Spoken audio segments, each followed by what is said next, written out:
But in general, I think the rise of widely accessible AI generated art has exploded this year. I'm sure you've probably seen the DALL-E mini creations all over social media. Yes, the memes are crazy. Yeah, they are so funny. Some of them are scarily accurate too. Hi, everyone. Welcome to another episode of the Let's Talk series of the Arts Management and Technology Lab. The goal for our Let's Talk series is to exchange ideas, bring awareness, and stay on top of the trends. My name is Elizabeth Forey, the Chief Editor of Research, and today I am joined by our Summer Social Media and Marketing Manager, Michael Umholt, to talk about current news that has been happening this month of August 2022. The topics we will cover are about AI-generated art, the mix of NFTs and music platforms, as well as data privacy. So, a story that I have been watching pretty closely is about a company called HitPiece. Have you heard of them? I actually have not, so do Okay. explain. Yeah. So earlier this year, they were on my radar because they emerged as a new NFT platform, I think in February or March, that was specifically for buying and selling music NFTs. So the NFT version of any favorite song. I think at one point they said they had, but so the idea was anyone could go on, pick their favorite song, buy the NFT of that, and in return, they'd also get some exclusive content to connect them to that artist. So HitPiece was really trying to create a community around recording artists. So maybe you could get some kind of digital interaction with that artist or merch or something else. I think that's an interesting potential for NFTs to help create these kinds of digital communities and fandoms. But it was quickly found out that HitPiece didn't actually have permission from the majority of the artists to be posting those NFTs. Okay. And I know that's a huge turn because like anyone can make an NFT out of pretty much anything. And it's really hard Yeah. to enforce copyright laws. So this was obviously a huge miss in that regard. So they quickly got a ton of backlash from the music industry and the general public. Some recording labels, I think it was Columbia Records, sent them a cease and desist. Like they got very close to being sued and getting in all kinds of legal trouble. And I think mere weeks after they launched, they shut down operations and never to be heard from again, or so we thought. And then just Wow. this month, HitPiece came back on the scene, except they're now trying to get around the criticism that they faced and operate in a way that is not violating copyright law. And they're actually doing this with another Web3 company. So there's this new company called Audible Magic, which leverages Web3 technology to run audio identification, essentially. So they have a database of songs that are tagged with all ownership and rights associated with them. And then they can automatically run that database against HitPiece's discography or whatever you call the NFT version of that to flag which owners are assigned or which people have rights to each individual song. And then this, in theory, will ensure that only legitimate content is then being distributed on the HitPiece marketplace. So I think it's interesting because in this case, HitPiece was a Web3 company that created a big problem in the beginning. And again, not unique to HitPiece. I think we're seeing this in all kinds of NFT marketplaces. But also a Web3 company, Audible Magic, is the solution too. So it's simultaneously the root cause and the potential fix in this case. So it is brand new. So I'm curious to see if this will actually work.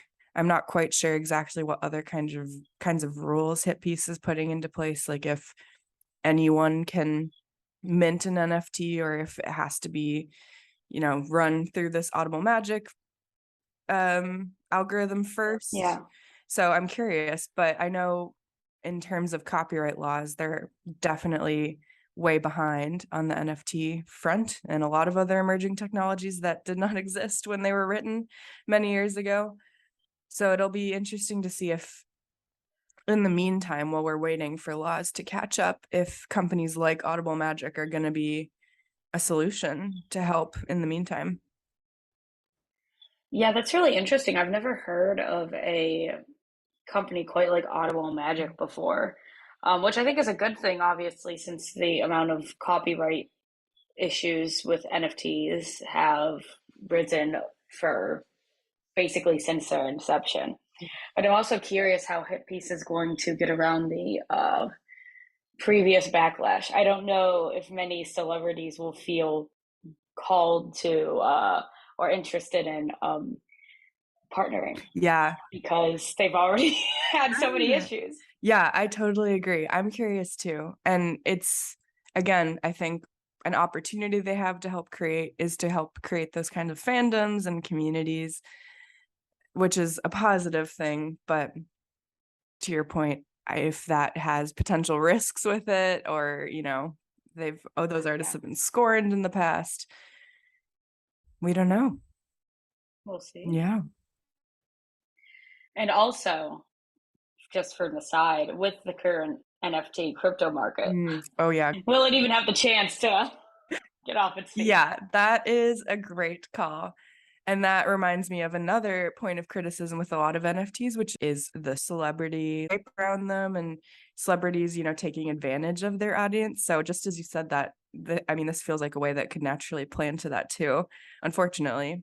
So hopefully that won't be the case, but we will see. Breaking news from HitPiece, so time will tell. This reminds me of another recent article, recent news in August thus far, and that talks about TikTok and music as well. As everybody knows, TikTok is a social media platform where there's a lot of video and audio, and a big thing about it is like music on TikTok, and a lot of people are discovering new music from TikTok. I think the majority of people, I don't have an exact statistic on that, but the majority of youth are getting a lot of hits and new songs from TikTok. And TikTok currently has teamed up with Ticketmaster and is launching a feature that allows people to purchase tickets directly through the app. So it basically allows creators to search for events and link it to their videos. And currently, however, the service is only limited to bigger artists, but also older like artists. So like the Demi Lovato, Usher, Backstreet Boys, One Republic, and so forth. They have kind of had a bid to have their music be featured or have their ticket links be featured. And however, TikTok plans to allow this in the future.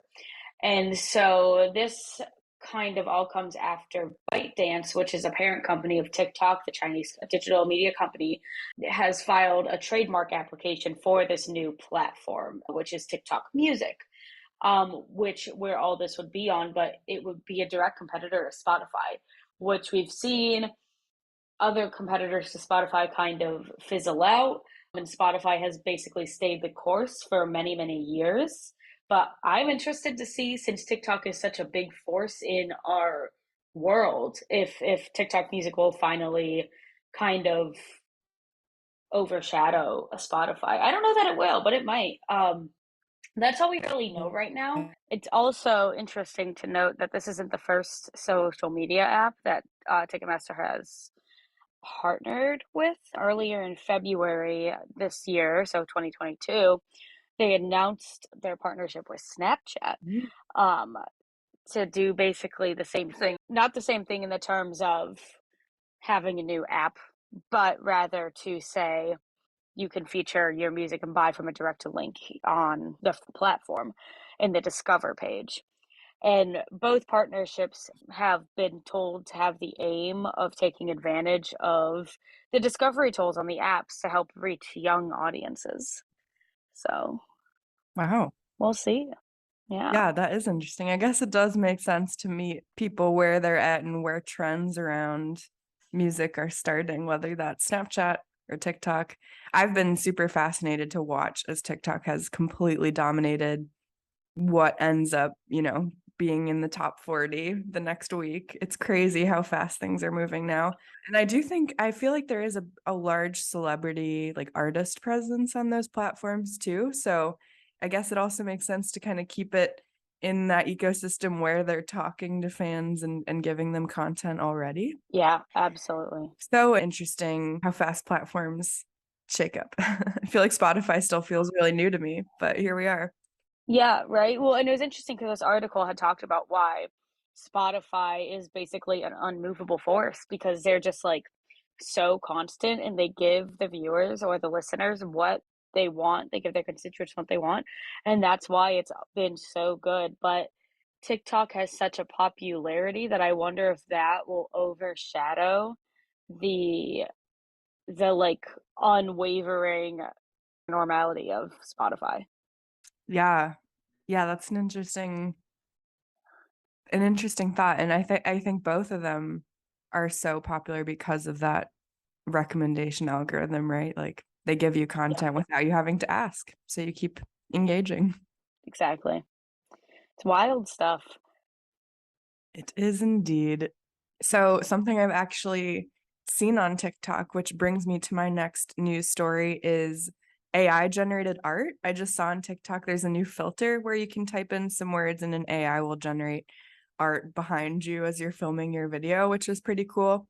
But in general, I think the rise of widely accessible AI generated art has exploded this year. I'm sure you've probably seen the Dolly mini creations all over social media. Yes. The memes are crazy.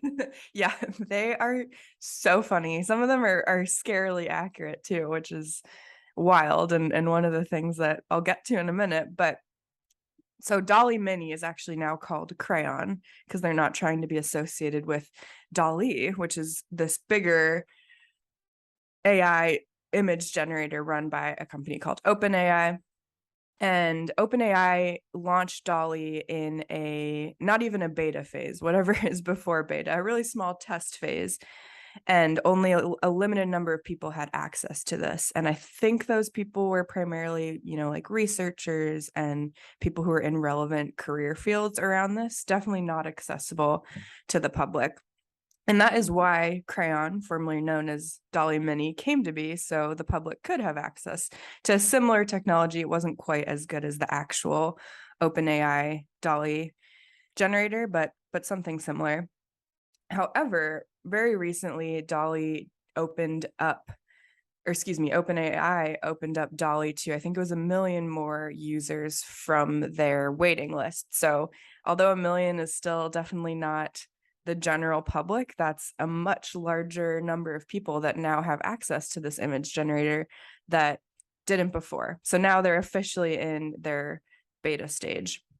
And this means that more people are getting access, more people can start using this. And we've already seen this have different uses now because of how many more people can use it. So it's more accessible, but it's also more practical in terms of use cases. So I think one fun one that I just saw was Heinz, the condiment company from our, hometown of Pittsburgh, just used Dolly to create the key art for its ad campaign. So Oh, wow. they launched some pretty cool imagery. I'm not sure if it'll end up on posters or something, but for now it's just shared by Heinz online, Yeah. of, ketchup bottles and other things, but it was all created by Dolly and it totally looks like an ad that they would pay an ad agency to make. So really effective in that way, and obviously very practical in this commercial sense of using it. 100%. Yeah. So I'm curious to see of these 1 million people if there are other brands or people that might use it for a more practical purpose rather than what I use the Dolly Mini / Crayon for, which is just entertainment and making funny images. But I think Yeah. it also raises an important question about what bad actors might do with this. I read that the reason that OpenAI was so hesitant to roll this out to a lot of people at the beginning was because it's really easy to use an AI image generator to spread misinformation, right? Like it's literally creating deep fakes essentially. You're Hmm. creating an image of something that has never actually happened. And as the AI gets more sophisticated and more realistic, who's to say that someone wouldn't believe whatever image they're looking at if it's portraying something that didn't happen for the intent of spreading misinformation? So that is definitely a risk. And I think OpenAI has responded already in anticipation of this by banning certain words as inputs for images to be generated. So things that are around like explicit content themes. I think I also saw that they're not allowing people to use real people as inputs. I'm not quite sure how they're going to identify real people who aren't perhaps celebrities, who are in news headlines. I'm not sure if they have a database of every single person's name in the world, which would also be concerning. A privacy problem. Yeah. So we'll see if that is an effective way to combat some of that, but that certainly is a concern. Otherwise, it is really fun, and I hope to see more of the fun, not not threatening ways of how it's going to be used. But for now, I will continue using Crayon since I do not have access yet to the real DALL-E. Crayon is so fun. Right? It is hilarious. It's so fun. Um, it is. It was funny because I didn't realize it was DALL-E Mini wasn't part of DALL-E, Mhm. which so I'm glad they changed that. But it's crazy how sophisticated AI art specifically is getting. Yeah. Um, and to the point of the deep fakes, Mm. it's a huge issue. And I remember also reading this article and the fact that you know, the creators of OpenAI who have basically said, we've put these things in place, but we're pretty worried that, it's just a matter of time. It's inevitable that people are going to find a way around these bans on words and themes and things. And there's already been issues with deepfakes. Like I think it was last year, 2 years ago, there was a woman who basically made deep fakes of two girls on the cheerleading team with her daughter that were like explicit. They were doing explicit I things remember that. to get them in trouble for whatever stupid reason. Yeah. Yeah, it is really scary to think about. That is definitely a huge concern. And I know everyone keeps saying, we've said since the beginning, don't believe everything you see on the internet, but that's going to be harder to remind yourself of when things look like a photo someone took, even though it was an AI generated image. Wild. Yeah, absolutely. But I guess for now, it is the crayon at least is a fun little tool you can use to make your memes. Yes, I'll keep using it that way. Similar to kind of the more doom and gloom side of things and believability and privacy and all of that. As we know, in the United States, Roe versus Wade was undone by the Supreme Court. And a big concern was, besides the hundreds of other concerns that come with that, um, was data privacy. And okay, if now abortion is illegal, what is the role of tech companies in this, in digital privacy and in surveillance? In letting people know, how do you, when people message about things, like, will tech companies give up that information or not? They have been pretty silent on the subject, but their actions are quite telling. So recently, a 17-year-old and her mother in Nebraska have been charged with multiple felonies and misdemeanors based on her private Facebook messages. And the messages were obtained by the state government from a Facebook court order. Basically, to give context of Nebraska, while things haven't totally changed in Nebraska in terms of lawsuits because it's not federally legal anymore, or federally not legal, but it's up to the states at this point. The federal government has no say.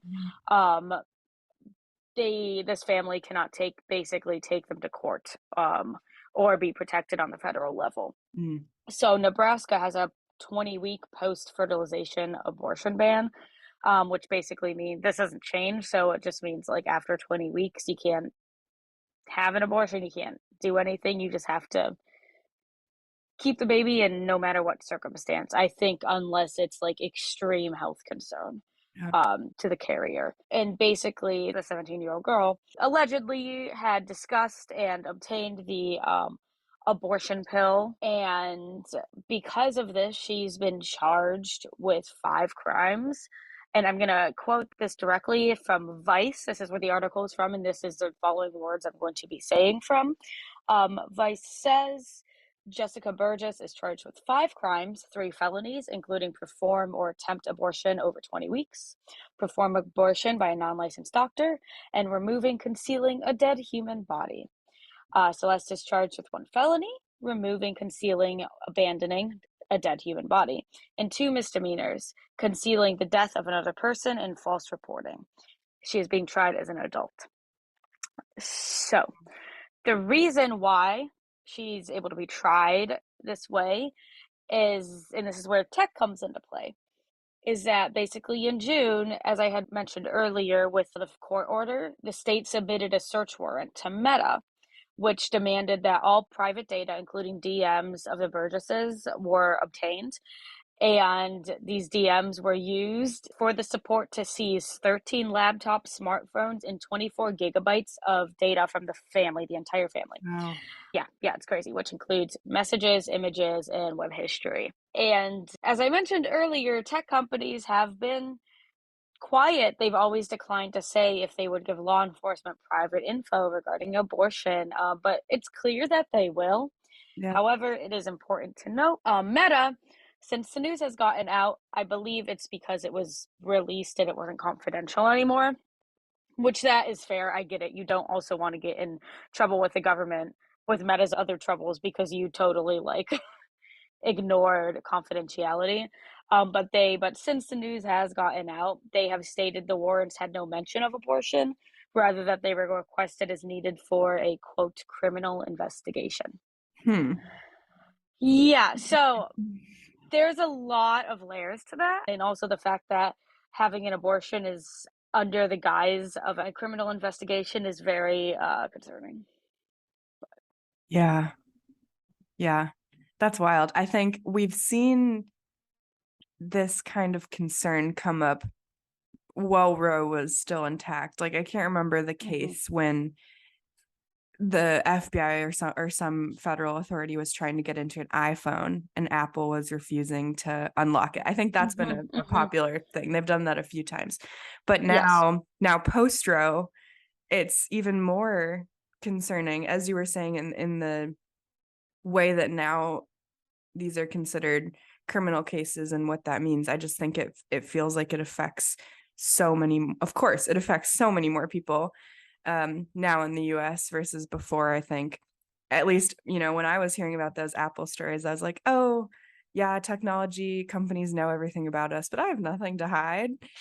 I'm not like committing major federal offenses at the time, but now what is considered a federal offense is a lot. Your human rights. Yeah, literally human rights. Yeah, it's a lot too because you think like people are outraged, and I mean I am too, but they're like, why would you, this is such a breach of privacy and whatever. But this is the whole problem we have with data privacy. Yeah. Like, none of these companies are required to protect you. And I hate to be like that, but it's the truth. I mean, Yeah. we would hope that people in charge of these organizations had a soul and had morality and would say, the money may be here, or I might get on worse terms with whoever, but I need to protect like the people. But also, these are trillion-dollar organizations, Yeah. billionaires run them, and currently in big tech organizations like Meta, they're already under such a fire from the government because of other issues with data privacy and because of monopolistic tendencies. Of course, they're going to comply because they don't want to get into more hot water. That's just my personal look at the situation. But so when it comes to cases like this, it's kind of like of course, why would they protect citizens? Yeah. Sadly, I think you're right. That makes sense in terms of how our capitalist society works and how big tech will continue to do what they can to just keep making money, whatever that takes. So yeah, I feel you and agree Yeah. with you. I think we all, when we sign up for a Facebook account or whatever it is, kind of inherently know that or hopefully most of us by now know that we're kind of signing over our rights to data, and we're accessing this product for free because we are the product. Our data is the product that they're then profiting on.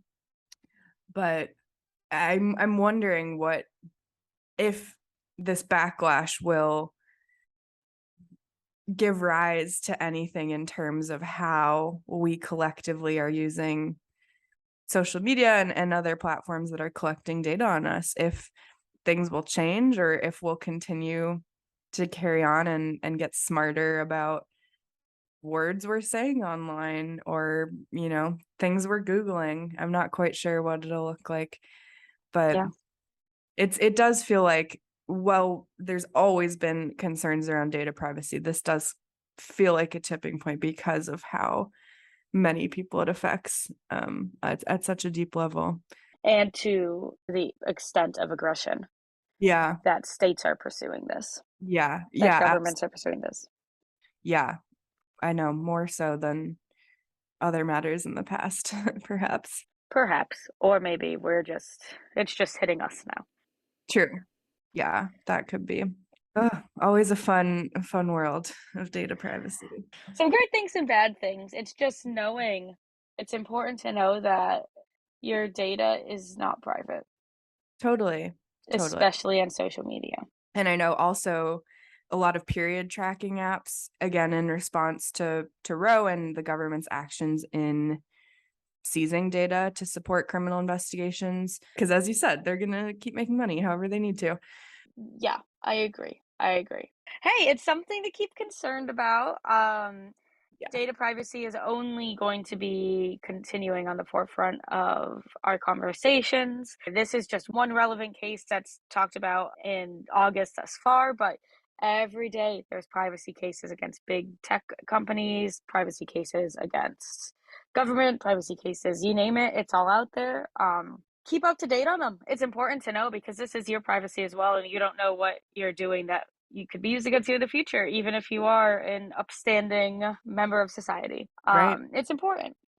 So, from using a fun AI generator to make some images that aren't real to discussing a heavy topic on social media, it's important to know where your rights are and the implications of using the platforms that you're using. Definitely agree. We just got to stay up to date on what's happening and how we should be acting in response to it.